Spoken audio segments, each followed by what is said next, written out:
भगवान श्री कृष्ण को जब मिलता है तो भगवान उस कमल के पुष्प में ही श्री राधा रानी का दर्शन कर लेते हैं। एक दिन कमल का पुष्प मुरझाया हुआ था, कुम्हलाया हुआ था। श्याम सुंदर देख करके उस कमल की हालत को देख करके उस कमल की हालत से राधा रानी की हालत का अनुमान लगाया और श्याम सुंदर पानी में ही, यमुना जी में ही मूर्छित होकर के गिर पड़े, बेहोश हो गए। उद्धव जी खड़े थे, पकड़ लिया, किनारे लाए, रथ पर बिठाकर महलों में लाए, वैद्य जी को बुलाया, दवाई लाई गई, बड़े बड़े वैद्य बुलाए, कोई उपचार नहीं, कोई इलाज नहीं, कन्हैया को होश ही नहीं आया। उद्धव जी बड़े चिंतित हुए, क्या हो गया श्याम सुंदर, आप आंखें क्यों नहीं खोलते, क्या अपराध हो गया हमसे? हे श्याम सुंदर, अपनी आंखें क्यों नहीं खोलते? उद्धव जी ने जब भगवान के शरीर को ध्यान से देखा तो श्याम सुंदर के हाथों में कमल का पुष्प उन्होंने पकड़ रखा था। उद्धव जी ने वो कमल का पुष्प छुड़ाया तो श्याम सुंदर की आंखें खुलती ही राधा, श्री राधा, राधा कहते हुए श्याम सुंदर रोने लगे। उद्धव जी बोले, कन्हैया, सारी दुनिया आपका ध्यान करती है, सारी दुनिया आपका स्मरण करती है, आप किसका स्मरण कर रहे हैं, आप किसका ध्यान कर रहे हैं? श्याम सुंदर बोले, क्या बताऊं उद्धव, आज मैं अपनी गोपियों की, श्री राधा रानी की याद कर रहा हूं। जब से वृंदावन छोड़ कर आया हूं, मेरी सखियां बस मेरे लिए विलाप कर रही हैं, मैंने उन्हें आंसुओं के अतिरिक्त कुछ दिया ही नहीं। आज मेरी राधा उदास है। उद्धव जी महाराज बोले, कन्हैया, बताओ मैं आपकी कौन सी सेवा करूं, क्या करूं आपके लिए कि आपको प्रसन्नता हो? भगवान बोले, तुम मेरी गोपियों के पास चले जाओ, मेरी गोपियों के पास जाकर उन्हें वो दिव्य ज्ञान देना जिस ज्ञान से अज्ञान मिट जाया करता है। अच्छा ठीक है, आप कहते हैं तो मैं जाऊंगा। श्याम सुंदर ने एक पत्र लिखा श्री राधा रानी के नाम का, एक पत्र लिखा अपनी माँ यशोदा के लिए, एक पत्र लिखा अपने ग्वालवाल सखा मित्रों के लिए, ब्रजवासियों के लिए। श्री उद्धव जी महाराज पत्र लिए और भगवान ने उद्धव जी से कहा, कहा घनश्याम ने उद्धव से वृंदावन जरा जाना, वहां की गोपियों को ज्ञान का कुछ तत्व समझाना।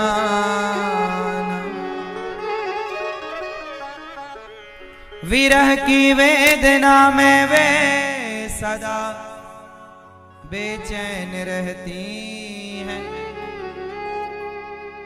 तड़प कर आह भरती हैं और रो रो कर ये कहती हैं। गोपियां बस एक ही बात कहती हैं, है प्रेम जगत में सार और कुछ सार नहीं, मन कर ले, मन कर ले, मन कर ले प्रभु से प्यार और कुछ सार नहीं।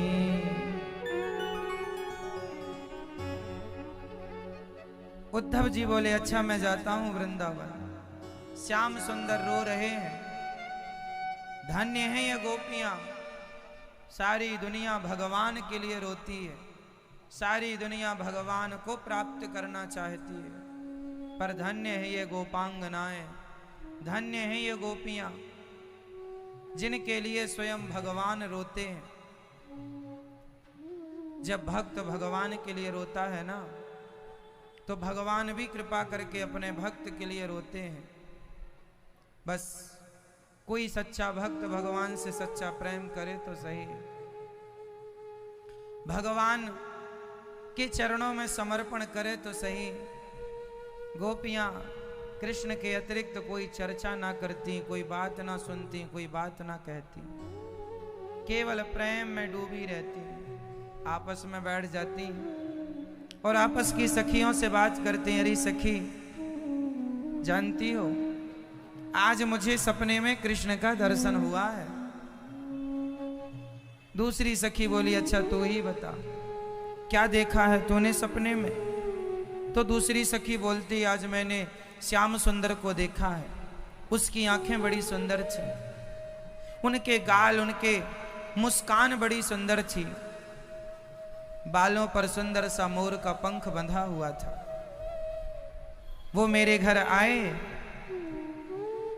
मेरे घर से मटकी निकाली, माखन निकाला, खाने लगे। मैं टुकुर टुकुर देखती रही। आज मैंने सपने में ये देखा।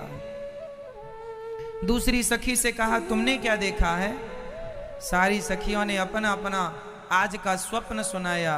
अरे सखी, आज मैंने श्याम सुंदर को यमुना में स्नान करते हुए देखा। कितनी सुंदर छवि है, उनके गले में कितना सुंदर हार पहना हुआ है उन्होंने, और वो हार कन्हैया से शोभायमान हो रहा है। उनके हाथों की वो बांसुरी, उनकी प्यारी सी भी मुस्कान, सांवली सी वो सूरत, वो यमुना में नहाना, वो यमुना के तट पर खड़े होकर बांसुरी का बजाना, आज मैंने सपने में ये देखा है। तीसरी सखी बोली, आज मैंने सपने में श्याम सुंदर को आज देखा कि वो मेरे घर आए और मेरा उन्होंने हाथ पकड़ लिया। मुझे इतना अच्छा लगा जब मेरे श्याम सुंदर ने मेरा हाथ पकड़ा।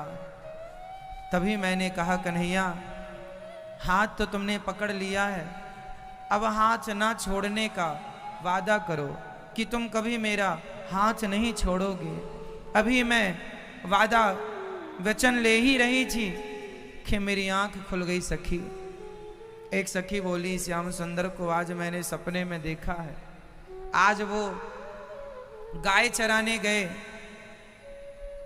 तभी गाय घास नहीं खा रही थी। बार बार श्याम सुंदर के पास आकर उनके चरणों को चाटने लग जाती। कन्हैया ने कहा, अरे गैया, क्या तुझे आज घास नहीं खाना? तब उस गैया ने कहा, कन्हैया, खा तो मैं बाद भी लूंगी, खा तो मैं बाद में भी लूंगी, आपके दर्शन का ये जो आनंद है पता नहीं कब मिलेगा। तो वो गाय खाना पीना छोड़कर बस गोविंद को टुकुर टुकुर देखती है। आज मैंने सपने में ये देखा। सभी सखियां अपना अपना सपना सुना रही हैं एक दूसरे को। सबने आज सपने में कृष्ण का चिंतन किया है, क्योंकि कृष्ण का चिंतन करने के सिवा सखियों के पास कोई काम नहीं है ना। सारा काम वो करते हुए वो कृष्ण का ध्यान करती हैं। सारी दुनिया संसार के लिए अपना काम करती होगी, सुख समृद्धि के लिए काम, पर गोपियां तो केवल गोविंद को रिझाने के लिए करती हैं जो करती हैं। सारी सखियों ने अपना अपना स्वप्न सुनाया और श्री राधा रानी से सबने कहा, अरे राधा, आज तुमने कौन सा सपना देखा है? आज तुम भी तो अपना सुनाओ कि आज सपने में कृष्ण तुम्हारे पास क्या कहने आए थे, क्या कहा उन्होंने आज आकर के सपने में। तब श्री राधा रानी की आंखों में आंसू आ गए। हे गोविंद, हमारे जैसे आपके पास बहुत है, हमारे जैसे आपके पास बहुत है, पर क्या कहूं गोविंद, हे श्याम सुंदर, आपके जैसा तो हमारे पास केवल आप ही हैं। कहां जाएं हम आपको छोड़कर।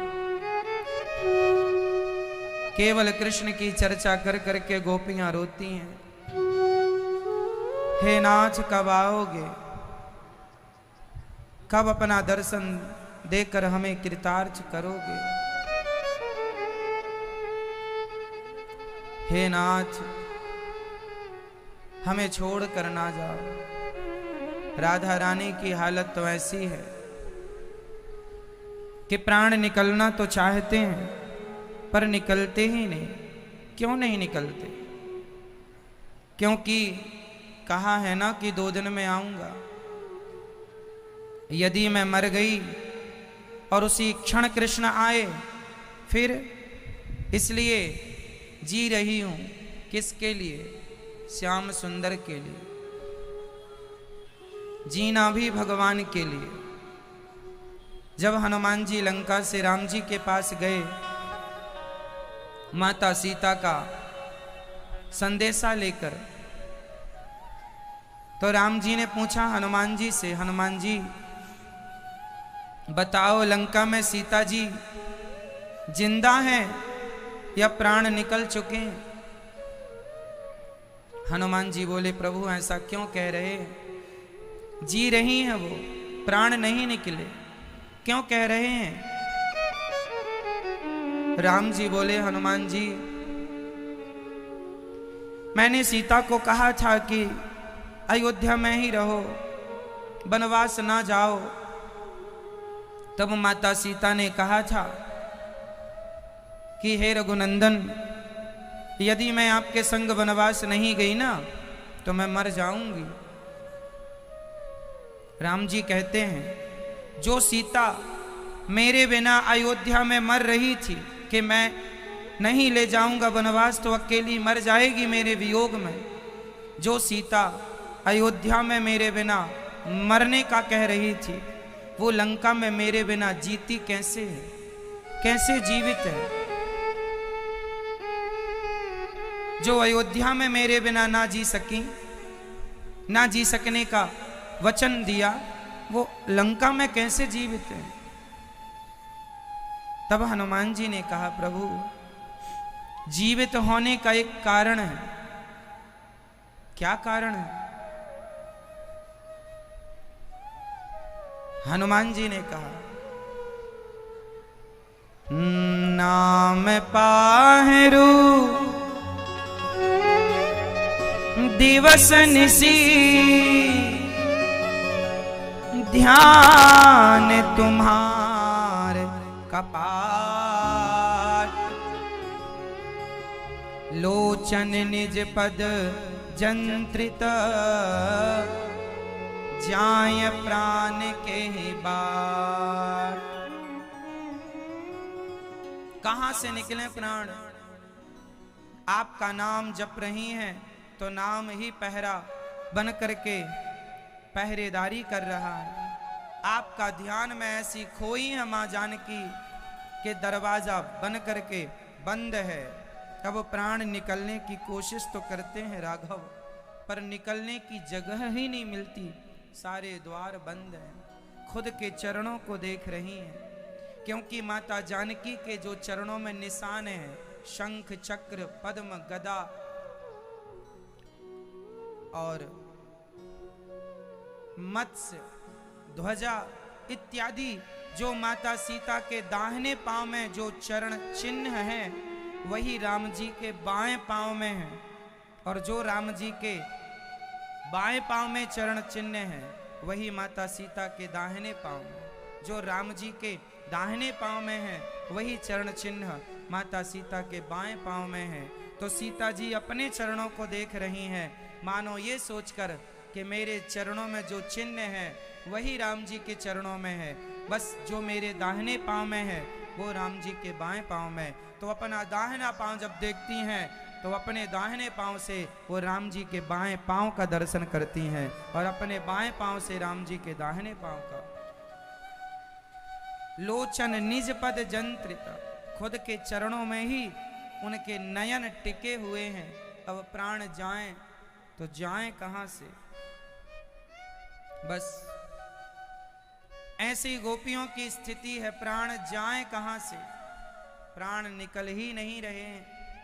बस गोपियां कृष्ण कृष्ण कह करके गोविंद को पुकार रही हैं।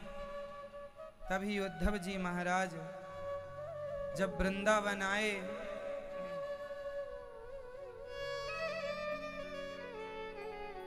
चले मथुरा से जब कुछ दूर वृंदावन निकट आया, वहीं से प्रेम ने अपना अनोखा रंग दिखलाया। बिटप झुक कर ये कहते हैं, इधर आओ इधर आओ। पपीहा कह रहा पी कहाँ ये भी तो बतलाओ। नदी यमुना की धारा शब्द हरिहर का सुनाती है। भ्रमर गुंजार से भी यही मधुर आवाज आती है। प्रेम जगत में सार और कुछ सार नहीं। मन कर ले मन कर ले मन कर ले प्रभु से प्यार और कुछ सार नहीं। गोविंद गोविंद पुकार रही हैं गोपियां और बस कहती हैं प्रेम ही सार। उद्धव जी आए तो वृंदावन के वृक्षों ने लता पतों ने बुलाया, उद्धव यहाँ आओ, हमारे श्याम सुंदर ने क्या हमारे लिए संदेशा भेजा है, हमें सुनाओ। उद्धव जी समझ ना पाए ब्रज के प्रेम को और श्री उद्धव जी महाराज यशोदा माँ के पास गए। पूछा कि यशोदा माँ का घर कहाँ है। लोगों ने बताया ये जल की धार जहाँ से आ रही हो वही घर कृष्ण का है, यशोदा माँ का है। रोम रोम में रम रहा वो मत वाला श्याम। इस तन में अब योग का नहीं कोई ठिकाना। ऐ उद्धव हमें ज्ञान की पोथी न सुनाना। ऐ उद्धव हमें ज्ञान न दो, हमें उस कृष्ण के प्रेम में रोने दो, प्रेम करने दो उससे। उद्धव जी ने कहा रोया ना करो, वो तो कण कण में रहता। भौरा आ गया, गोपियां बोली कन्हैया एक जन्म का नहीं जन्म जन्म का कपटी है। देखो ना क्या बिगाड़ा था राजा बलि ने, बांध दिया उसे। क्या बिगाड़ा था सूर्पनखा ने, नाक कान कटवा दिया।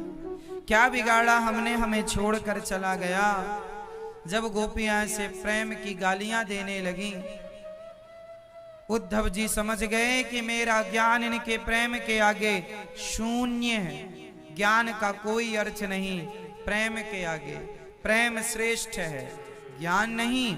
इसका अर्थ ये नहीं है कि ज्ञान हासिल ना किया जाए, ज्ञान से ही सच्चा प्रेम बनता है, परंतु वो ज्ञान तब तक अधूरा है जब तक वो ज्ञान प्रेम की चाशनी में ना डूब जाए। जलेबी बताओ आप, क्या जलेबी मीठी होती है? नहीं, जलेबी मीठी नहीं होती, चाशनी मीठी होती। जलेबी को चाशनी में ना डाला जाए तो वो अपने से मीठी नहीं हो सकती।